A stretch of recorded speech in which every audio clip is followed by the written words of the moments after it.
บายดีสบายดีทักทายสบายดีFC ทุกคนเด้อไปมื้อนี้พระทุกคนไปเอาบุญทุกคนมื้อนี้เป็นมื้อสงพระนะมื้อวันที่13มื้อนี้มีดอกคูณแล้วก็ขิมินแล้วก็น้ำอบเฮาบ่ายโมงเลยตอนนี้นะทุกคนเลยทางบ้านเรานี่ลงทรงพระมานี่แต่ทางบ้านอื่นนี่บ่ฮู้เนาะยาคูเพิ่นกำลังเอิ้นคนลงอยู่เนาะกำลังบอกคนบอกกล่าวคนอยู่นะปะแดดแห้งนะโอ้นั่งอยู่ในหงม่วงทุกคนอยู่ในเฮือนเอื่อยมีแต่หงม่วงนะพวกพอเราปลูกอ้อมนะพวกแดดแนวยางลัดไปทางนี้ไปเปิดเสียงนั่นเลยได้ฮะ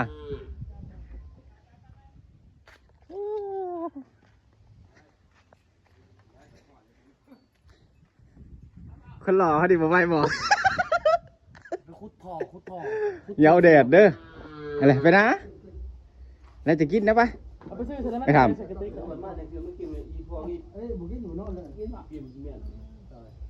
ไปเวลาเขาไปก่อน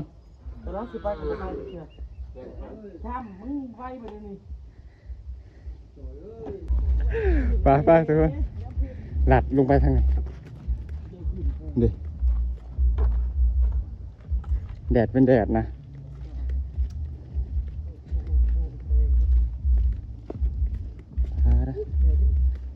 อันนี้เขาหลัดเข่าทางขางวัดมักขะวันนารามบ้านเราสุริยะไปเป็นดนเถื่อพามาเอาบุญมานี่คนยังลงปลายทางเข่าทางไง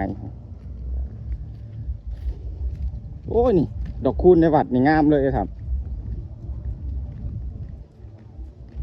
ยังโบราณยังโบราณ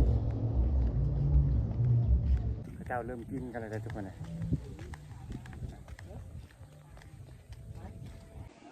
อะไรไปทำงามเสมอเด้อฮะลงมาฮอดแล้วทุกคนนั่งอยู่ในห่มม่วงนี่แหละนี่ครูบาคนนั่งทางนั้นคนลงบ่หลายเนาะบ่คือบางช่วงกัน4-5 ปีก่อน10 ปีก่อน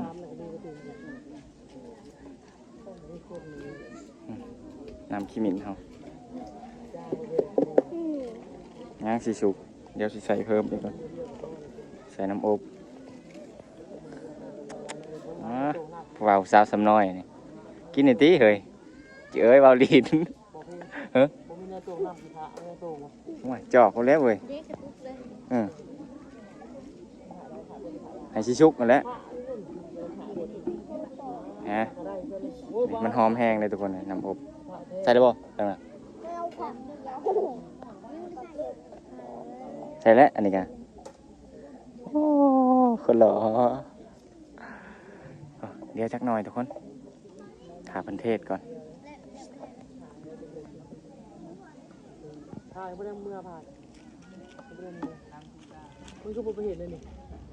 อยู่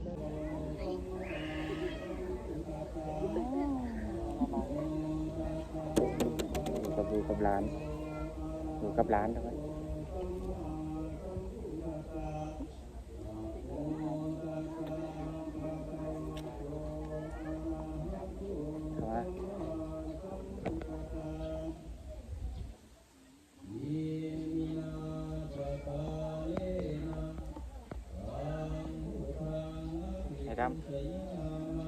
คนยังกินยิ้มดาว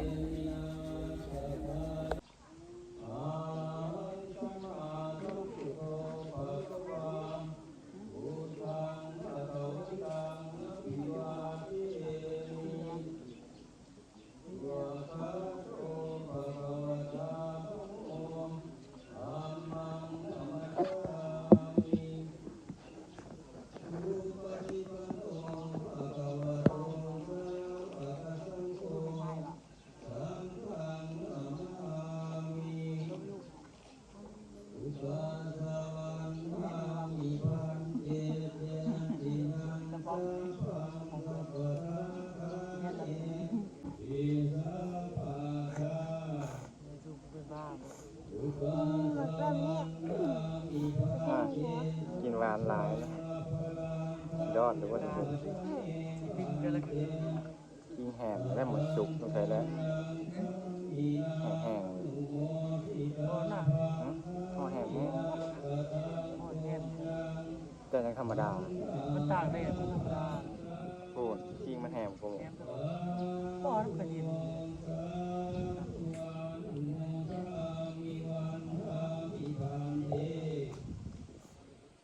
ทุติยมปิสังฆังสรณังคัจฉามิทุติยมปิสังฆังสรณังคัจฉามิตติยมปิพุทธังสรณังคัจฉามิตติยมปิพุทธังสรณังคัจฉามิตติยมปิธัมมังสรณังคัจฉามิตติยมปิธัมมังสรณังคัจฉามิตติยมปิสังฆังสรณังคัจฉามิสรณังกัมมนังนิทิตังปานาติปัสสะเวละมณิสิกขาปะทังสมาธิยามิปานาติปัสสะเวละมณิสิกขาปะทังสมาธิยามิอันโดยสูงด้วยองค์จิตไปแห่งนาตวกิเลสเรื่ององค์สันดานขอให้ถึงพระนิพพานและระบบนาการเรื่องนานังเถินสาธุสาธุอนุโมทามิอิมังพุทธาโลกังอภิเษกังสุขโตตะกังนิยาเทมาอาติยัมปีอิมังพุทธาโลกังอภิเษกังสุขโตตะกังนิยาเทมาสาธุสาธุอนุโมทามิ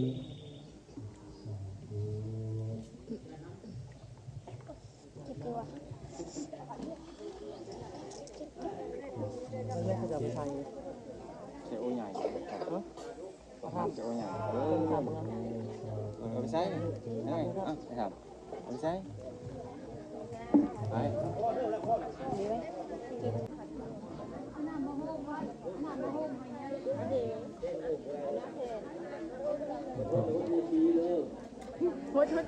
อยู่ฮอดแจกกับฮอดได้ได้ไหมอ๋อ แจกกูก็ได้ พุทธลูก มัน ฮ ค อด น แจ แล้ ก ว กับฮอดได้ ผู้นั่นได้ ชมพระอยู่ฮอดแจกกับถึงชมได้ได้ไหมอ๋อเด้อ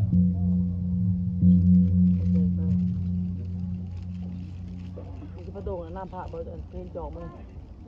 เพลงน้ำพระบ่ น่าจะก็ได้ได้เบิดนะครับ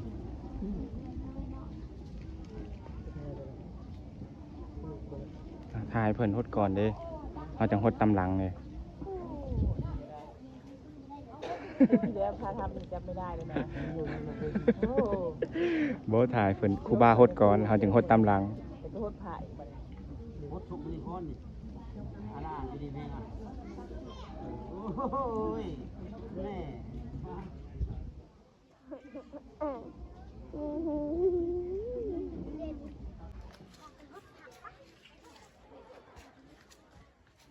หลังจากครูบาฮดแล้วก็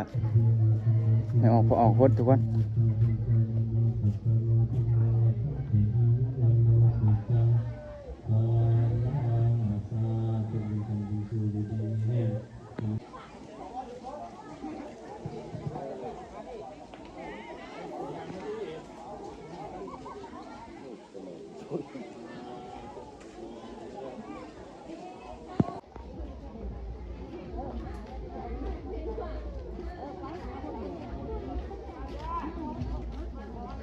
ไปกินเบียร์ปะ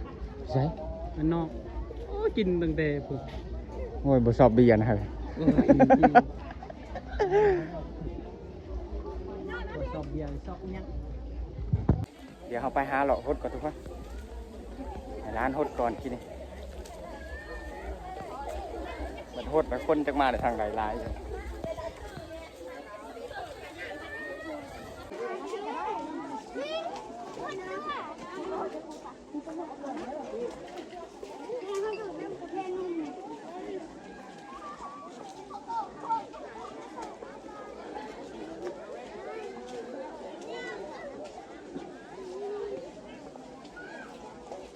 ช่เพลงตัวนะ ยังบ่ได้โฮด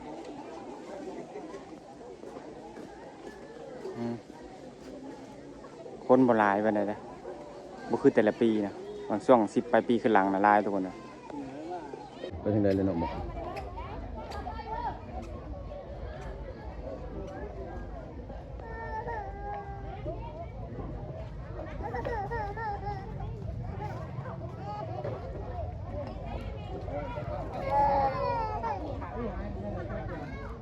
ลูกนะ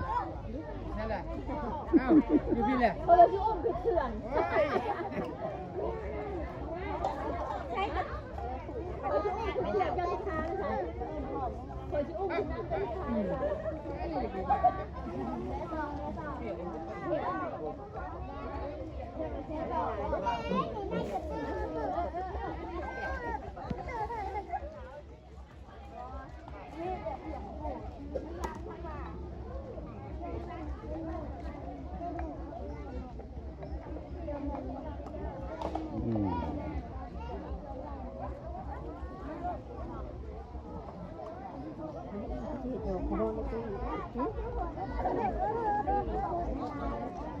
โฮดแล้วนะ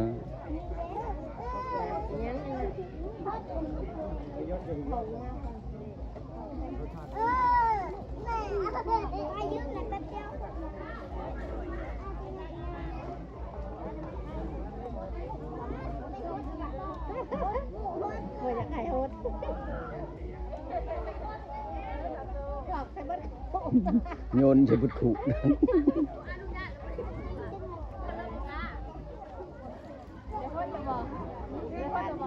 ไม่ให้โฮสเขาบอกอนุญาตเขาบอกให้บุญหรือบอกว่าโฮสก็ถูก 3 ปีอาบน้ำเพิ่นบ่ เนี่ยเขาเพียงอันนั้นเลย โอ้ย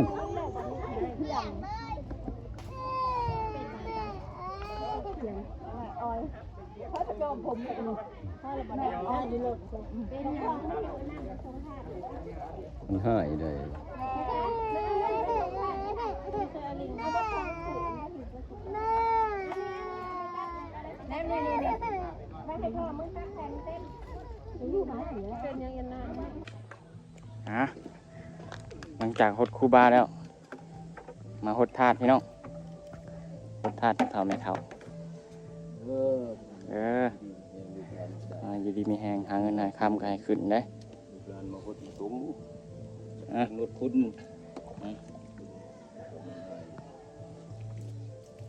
แหงตามให้ลูกพุกขึ้น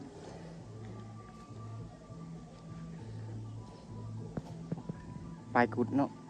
ใช่ปลายเนี่ยเขาปลายถาดใช่ จบ ปลายกุดทุกคนเลย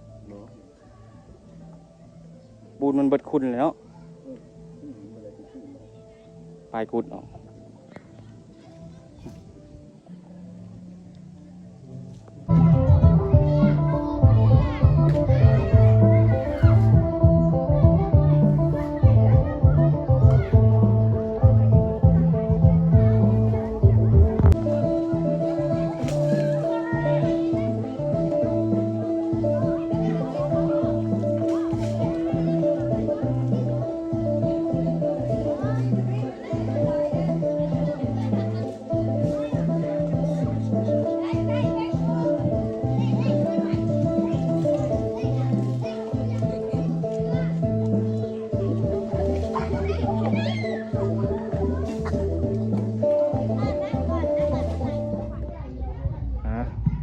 หลังจากทรงผ่าแล้ว สูตรบุญคุณทุกคน คนยังเหลือบ่หลายนะ เอาสูบน้ำเลย โอ้น้องๆคนลินนะแล้วน่าสิชุกไปลินนะเปียกกระบอกเป็นยังเฮ้ยเมื่อเปลี่ยนใหม่เฮ้ย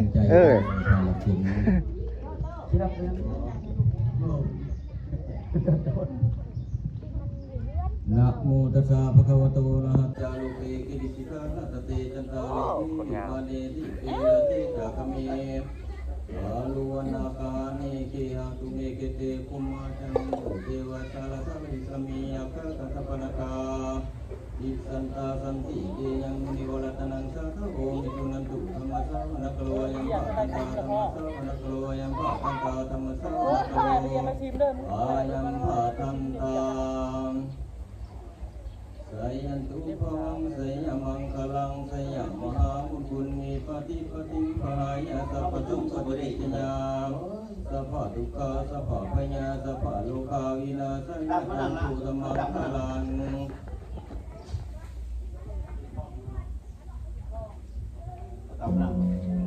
ห่อนแห้งทุกคน นาโตปัตตยตตากัตตะตะสัพพะลามิโยตตะอุปปะลามิโยตตะปะละมะตะปะลามิโยปัจจมหาปะริจักเกติโตจัลลิญัมปฏิมาภเวกะภวะกติงตติงอภินิกามนังนิยังโพธิปัลลังเกมาลเวตยังตปัญโยตญาณปะเทเวตังนาวโรกุตระธรรมติตาเปติเมปุตตะกุเนอวติตาวะเวตาลิญันติตุปะกรันตะเรตุติญามะติงปาลิตังกรันโตเรโลกามนุตตุปิกะตัมโพตันติวิตัมปัญญังกิปมันตระตะเปติปาลิตันตัมปนามาเอปะอุเทวมนุตจัมมังกลานิธัมมังปณิจิเตปะทักขินาปะทักขินานิกัตตวานาลาพันตเทปทากินเนเตอัฏฐลัตถาทุกิตาวิรุลังหาพุทธตาตเนอโลกาทุกิตาวุตุตาไปติติ พ่อพี่เซ่อันนี้เจ้าคนอันนี้เจ้าหน้า ทางนี้ก็มีผักทุกคนนี่แต่หดแล้วแหละชิชุกเงื่อนไข่เลยเยอะ หายตัวเองก่อนเพื่อน หาทางอันบอนนี้เอาลงทางบอนนี่มาแจงไปทุกคนไปเลยแล้วเรียบร้อยทุกคนหลังจากพดครูบาอาจารย์แล้วนะครับเป็นกระสุดบุญคุณเนาะสุดบุญคุณก็ถือว่าจบสิ้นทุกคนปีหนึ่งมีครั้งเดียวทุกคนเลยสำหรับบุญปีใหม่ลาวนี่นะสำหรับคลิปนี้เอาไว้สักนิดทุกคนเดี๋ยวผมพอกันคลิปหน้าโอกาสหน้าพบพ่อกันใหม่ เอ้าน้ำมุนเลยนะบอก มันโบราณคือแต่เก่านี่กระถางอะไรเนี่ย น้ำมุ คน นโบราณคือแต่เก่านะ ลูกน้ำมุนเลยนะบอก กระถางไปบ๊ายบายทุกคนคลิปหน้าช่วงกันคลิปปลายปีขึ้นลังน่ะลายทุกคนนะมวนคักกว่านี้คนไปลินไปเที่ยวลายนะ